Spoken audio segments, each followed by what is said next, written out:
तो किसी मित्र ने अ,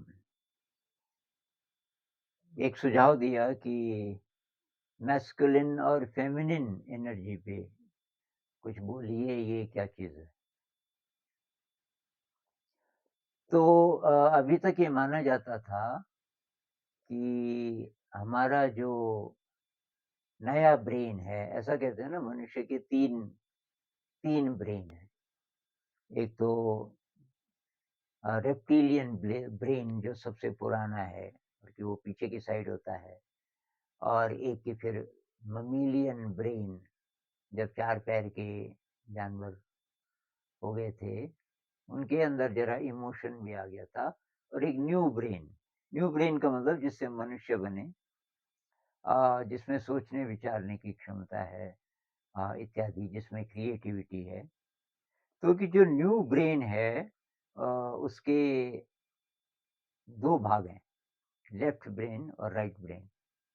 तो कहते हैं कि जो राइट ब्रेन है, वो क्रिएटिव होता है, और उसमें माँ वाला गुण, ये जो लव, कंपैशन, ऐसी ऐसी वाली चीज़ें ज़्यादा होती हैं। और जो लेफ्ट ब्रेन है, वो रैशनल ज़्यादा है, रैशनल, एनालिटिकल, जिससे कि मैथमेटिक्स निकली, जिससे कि विज्ञान निकला, इत्यादि। तो ऐसा माना जाता था अभी तक कि जो पुरुष है, वो लेफ्ट ब्रेन डोमिनेंट है। मतलब उसमें ये क्वालिटीज़ ज़्यादा होती हैं, बाहर के जगत में एक्सप्लोर करना, अ जानना, मटेरियल वर्ल्ड को एक्सप्लोर करना, इत्यादि, इत्यादि। जिसमें कि रैशनल, एनालिटिकल, ये वाले जो क्वालिटीज़ हैं, ये ज़्यादा फिर यूज़फुल होती हैं।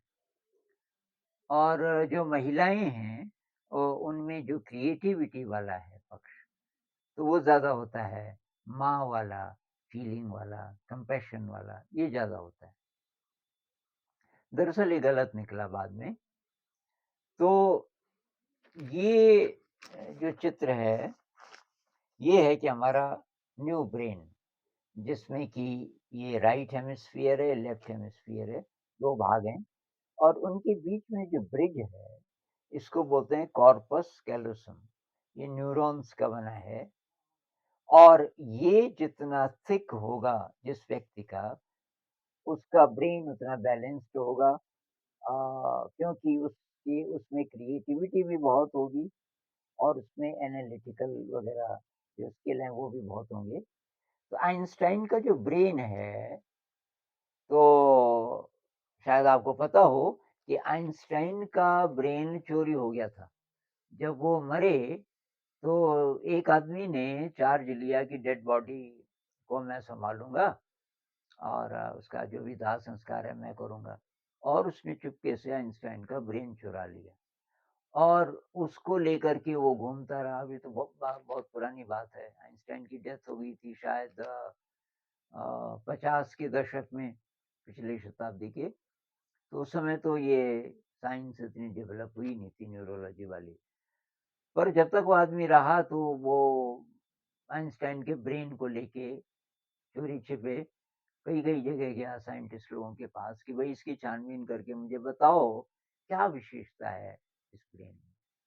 तो वो कइयों के हाथ में गया आइंस्टाइन का ब्रेन, और अभी हाल ही में, मेरे ख्याल से 10-12 साल पहले, 2 न्यूरोलॉजिस्ट थे, उनके हाथ में गया, और उन्होंने छानबीन करके पता किया कि यही है मुख्य ख़ासियत, कि ये जो ब्रिज है, उसको कॉर्पस कैलोसम कहते हैं, ये ब्रिज बहुत थिक है आइंस्टाइन का।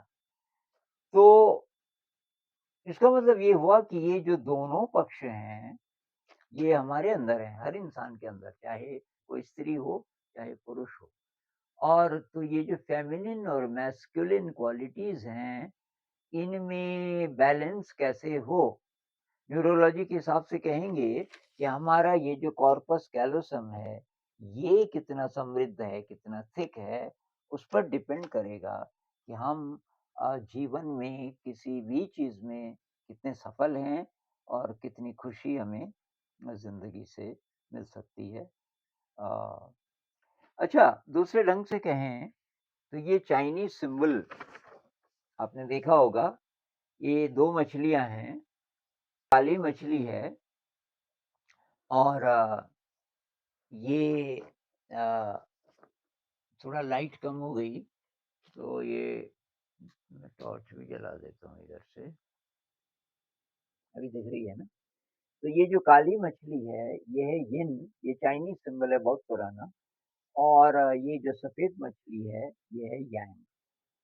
तो ये पुरुष वाला पक्ष माना जाता है, मतलब रैशनल, एनालिटिकल जिससे कि विज्ञान आया इत्यादि और ये माँ वाला पक्ष है, क्रिएटिव, इमोशनल, कंपैशनेट वो वाला और इन दोनों के मिलने से परफेक्ट बैलेंस बनता है, ज़िंदगी परफेक्ट सर्कल बन सकती है।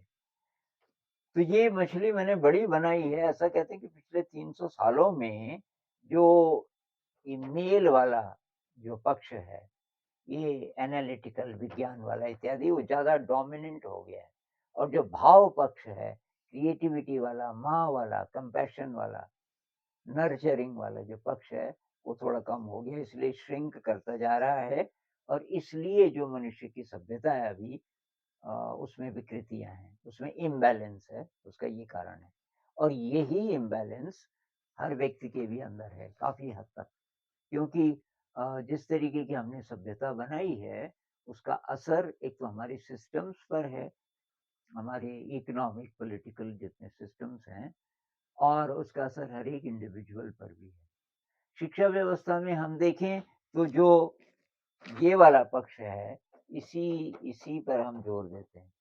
ये जितने विषय होते हैं, तो सारे उनमें वही स्किल्स हैं, रैशनल, एनालिटिकल। जो भाव पक्ष है, क्रिएटिविटी वाला पक्ष है, वो कहीं नहीं।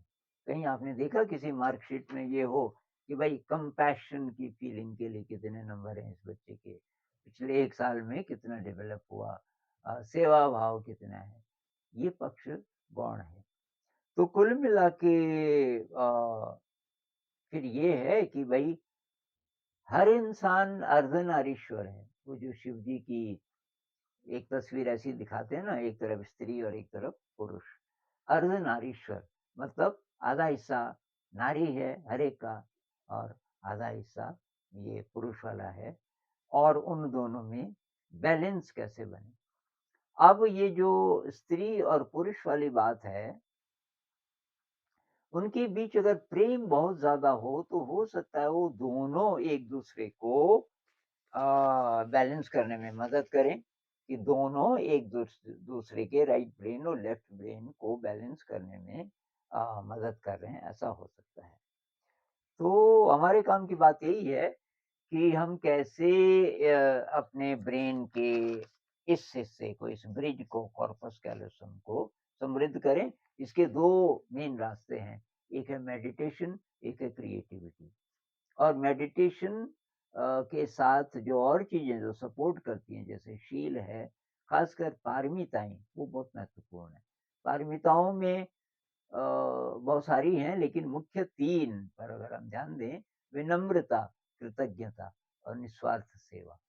तो इससे हमारा ब्रेन समृद्ध होगा और अगर ऐसा जनरली होने लगे सब जगह, तो फिर एक नई सभ्यता बन सकती है मनुष्य जाति की जो कि बहुत बैलेंस्ड होगी।